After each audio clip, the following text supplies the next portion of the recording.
Without anything better today on a beautiful spring day in Columbus, Ohio, on Memorial Day, my wife and I decided to spend some quality time in the theater.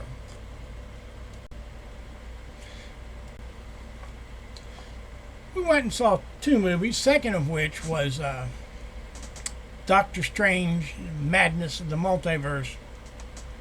Interesting movie, not too hard to lose yourself in what's going on, but still a fun watch. And if you want to take out the second mortgage to go see it, feel free.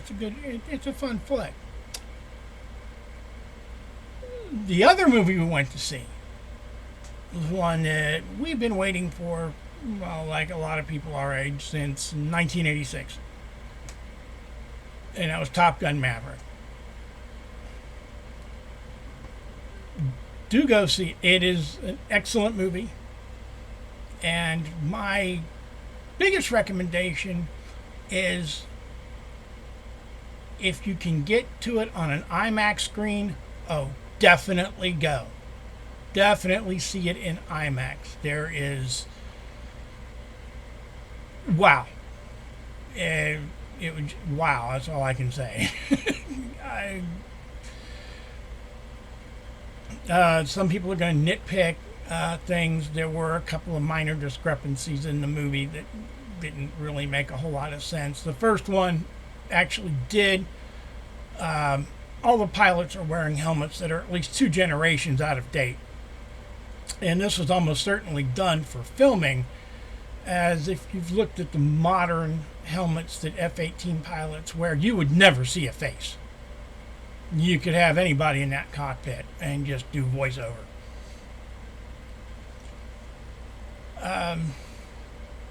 That and something that you don't notice until after the movie's over. And that is that Maverick and Rooster are flying F-18E Super Hornets. They're a single seat version. Everybody else is flying F-18Fs with a weapons system officer in the rear. Why? I don't know.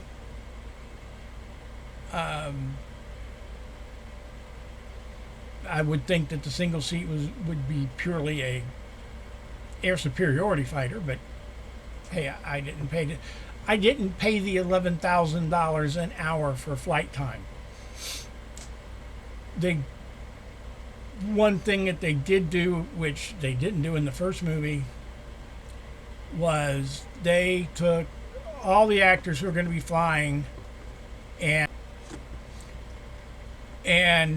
started them flying in Cessna 172s and worked them up into higher performance aircraft so that their stomachs weren't flying all over the inside of the cockpit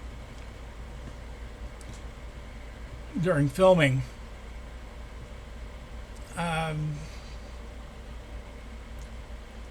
There's what can I say? It's just a great movie. There's the probably if you want dramatic, heart-wrenching part of a movie,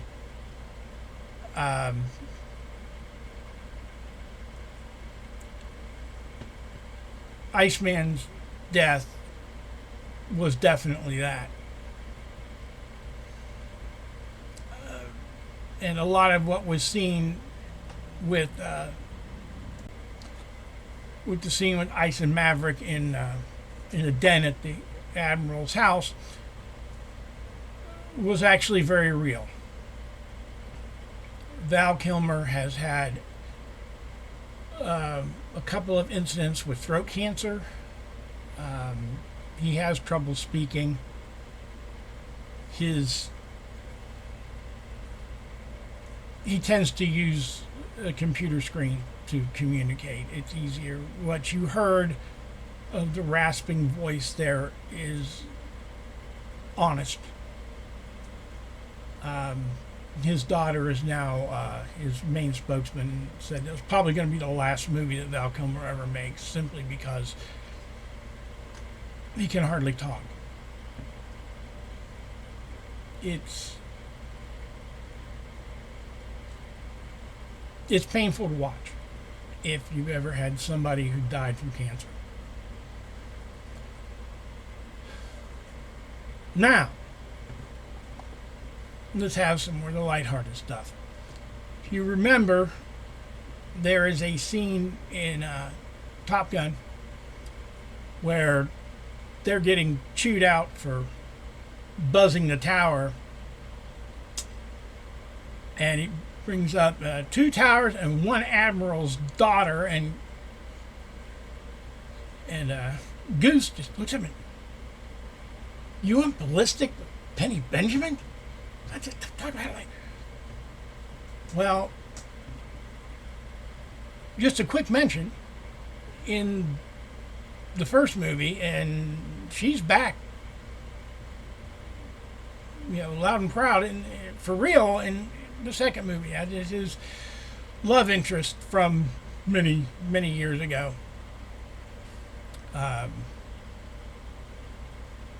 The funniest scene, well, there are many scenes which have some comedic value to them, has to be when he's sneaking out of Penny's bedroom window because her daughter came home early.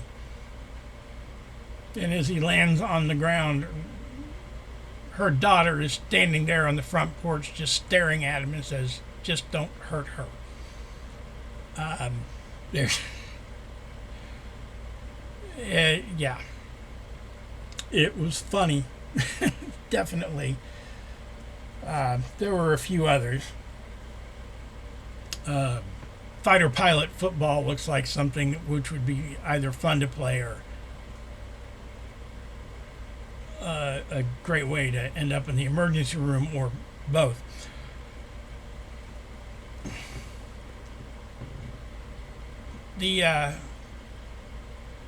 I don't know if it was done with camera effects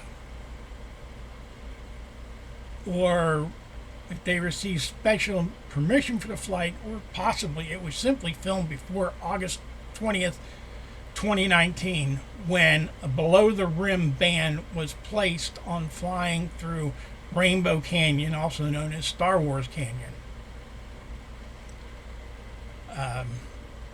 An F-18 pilot who had flown it the day before, he crashed on July 31st, 2019, and he'd flown it the day before, and as fighter pilots will do, they try to outdo everyone, including themselves, and he was trying to go faster than he had the day before, and there was something that they taught us. I have a degree in aviation maintenance, and there was something they taught us about terrain following radar, which most airliners have now.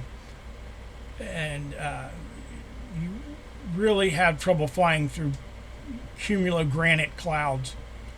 And that's basically what Lieutenant Walker did. He flew into the side of the canyon, trying to go faster than he had the day before.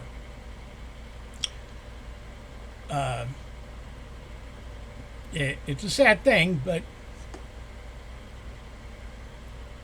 he died doing what he loved doing. And you got to see where he made that lost that last little bit of situational awareness. The F-18 pilot who flew the Star Wars Rainbow Canyon sequence with Tom Cruise in the back seat, and as you could tell, they were below the rim, so they either had special permission or it was filmed before August 20th, 19.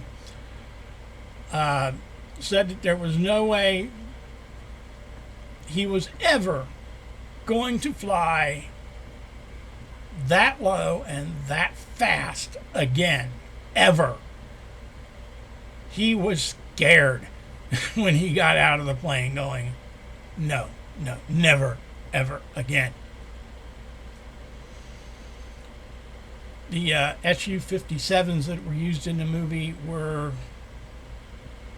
not stolen. Several of our NATO allies have them in their inventory.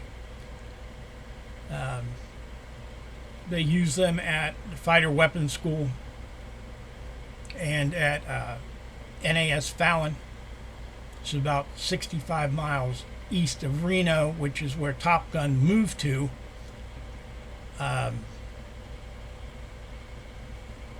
That's understandable.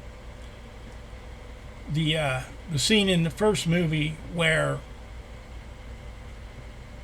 they Maverick's caught in ISIS jet wash and is doing a flat spin out to sea. Technically not a flat spin, but it's hard to recover from. That model was very, very under-engined for what they wanted it to do.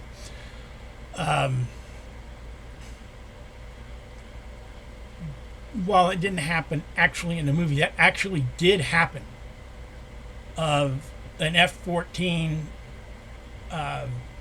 going into compressor stall and doing a kind of a horizontal flat spin over the I-5 during rush hour going out to sea.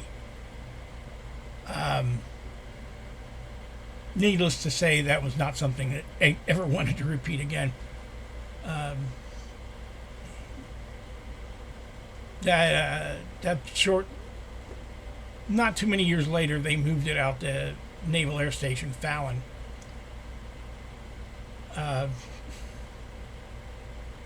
No I-5s out there. It's very much in the middle of nowhere.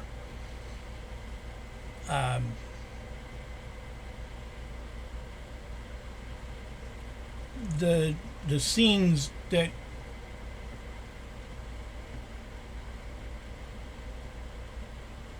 what can I say? The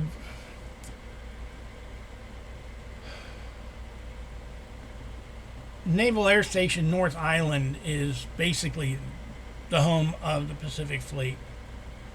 There's been as many as 4 aircraft carriers docked there at any one time. It would also make sense to do the training for this mission out of North Island versus Fallon, simply because you're going to have too many planes in the air. It's just how it is.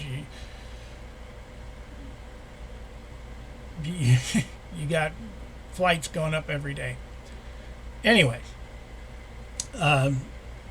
it's an excellent movie. The P-51K, which is a 2-seat version of the P-51. These were all converted after the Second World War. That is Tom Cruise's own airplane, and he flies it. He has ratings up to flying jets, but Department of Defense rules say that the only thing that people outside of service members are allowed to handle and demonstrate with are small arms, and an F-18 is definitely not a small arm.